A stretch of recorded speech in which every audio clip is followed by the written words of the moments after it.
Sylhet post TV. আসসালামু আলাইকুম, স্বাগত জানাচ্ছি সিলেট পোস্ট সংবাদে।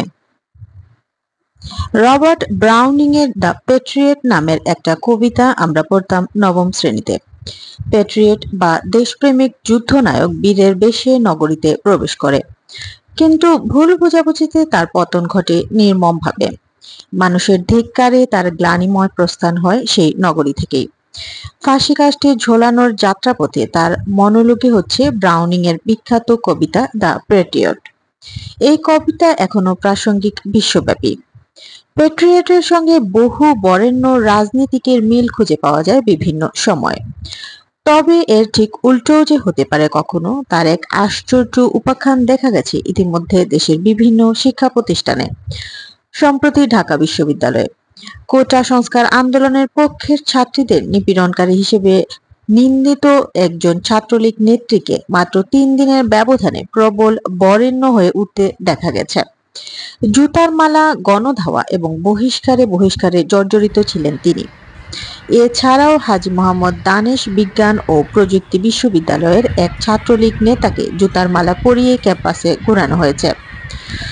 রাব্বি শেখ নামের ওই ছাত্রলীগ নেতা বিশ্ববিদ্যালয়ের শাখা কমিটির সহসভাপতি ছিলেন।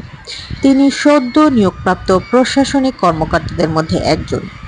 গত রোববার বিশ্ববিদ্যালয়ের প্রশাসনিক ভবনে এলে শিক্ষার্থীরা তাকে জুতার মালা পরিয়ে ক্যাম্পাসে ঘুরিয়ে বিশ্ববিদ্যালয় এলাকা ছাড়া করেন। এ সময় শিক্ষার্থীদের ছাত্রলীগের 2 গালে জুতা মারো তালে তালে সহ বিভিন্ন স্লোগান দিতে দেখা যায়।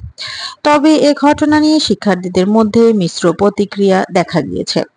এক পক্ষ ঘটনা সমর্থন করলেও কেউ কেউ বলছেন সাধারণ শিক্ষার্থীরা আইন নিজের হাতে তুলে নিতে পারে না, কেউ দোষী হলে তাকে অবশ্যই আইনের আওতায় নিয়ে আসতে হবে। উল্লেখ্য, গত 25 আগস্ট সেমিস্টার ফাইনাল পরীক্ষায় অংশ নিতে আসা ছাত্রলীগ কর্মী সাকিব আহমদকেও জুতার মালা পরিয়ে ক্যাম্পাসে ঘুরিয়ে বিশ্ববিদ্যালয় এলাকা ছাড়া করেন শিক্ষার্থীরা। এর আগে রাজধানীর শেরে বাংলা কৃষি বিশ্ববিদ্যালয়ে 4 ছাত্রলীগ নেতাকে বেধড়ক মারধর করেছে আন্দোলনকারী শিক্ষার্থীরা।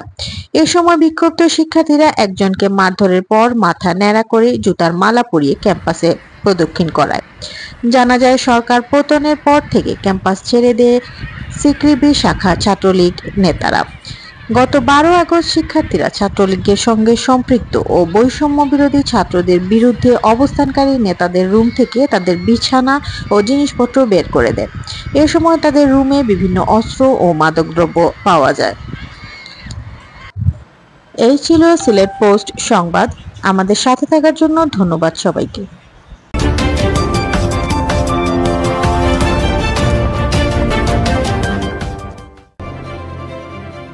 আপনারা দেখছেন সত্যের সন্ধানে সিলেট পোস্ট টিভি।